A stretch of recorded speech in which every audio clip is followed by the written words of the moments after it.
ကြာရီတရမီပါလားအခုကြည့်နေတဲ့လူတွေထဲမှာ၈လပိုင်းတွင်မှာကြာရီတရမီပါလားပါတယ်ဆိုလို့ရှိရင်ဒီဗီဒီယိုပြီးအောင်ကြည့်ဖို့လိုတယ်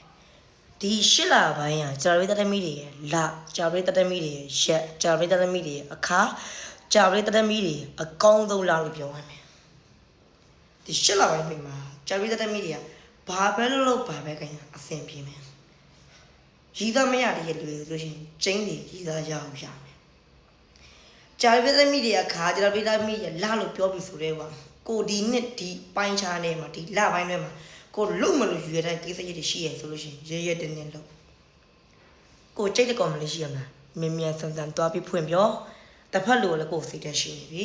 တစ်ဖက်လူကလည်းကိုချစ်ကြိုက်နေပြီကိုမပြောခင်မှာလေးကတစ်ဖက်လူကလည်းကိုကြိုပြီးဖွင့်ပြောတော့မယ်ကိုကြိုပြီးတော့ချစ်တကားဆိုတော့မယ်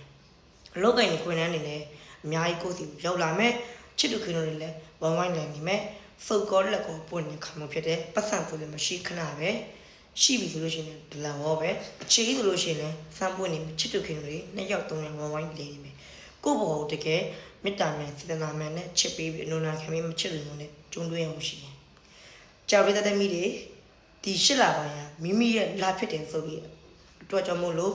ဂျွန်းထုံးပြီးတော့ကာလိုက်တော့ဗျာကိုရဲ့လာဖြစ်ပြီဆိုတဲ့ဟိုကကြာရီတမီတွေရှေ့လာမကောင်းဘူးနုနာခံရတယ်ပိသက်ခဲရတယ်လူလည်းခံခဲ့ရတယ်မကောင်းတဲ့လောကတဲ့ကိုချက်ခံခဲ့ရပြီဆိုလို့ရှိရင်၈လပိုင်းရောက်ပြီကြာရီတမီတွေလာဖြစ်ပြီကိုကကျိုးစင်ပုံရောက်နေပြီကိုကအောက်မှာမဟုတ်တော့ဘူးဒါကြောင့်မလို့လက်မတာထောင်ထားလိုက်တော့ဘာပဲဖြစ်ဖြစ်ဘာပဲလို့ဘာပဲခိုင်းကကြောင်ပစ်တဲ့မိတွေခွန်လန်းကောင်းနေကန်နေမြင်ပါမယ်ဖုံးကန်မြင်ပါမယ်လူယိုတင်ချင်းခံရမယ်စမ်းပွင့်မယ်ဒါကြောင့်မို့လို့ဒီ၈လပိုင်းတွင်မှာကိုလှုပ်ချင်တဲ့ຢာတွေအားလုံးကြောင်ပစ်တဲ့မိတွေရဲဝုန်းလှုပ်လိုက်တော့ဗျာမိမိရဲ့လမိမိရဲ့ကန်မိမိရဲ့အကောင်းဆုံးခြင်းလောက်ရှိနေပြီတော့ကြောင့်မို့လို့ဂျုံထိုးပြီးတော့ကျွန်တော်လေးတဲ့မိကားလိုက်ပါတော့ဗျာ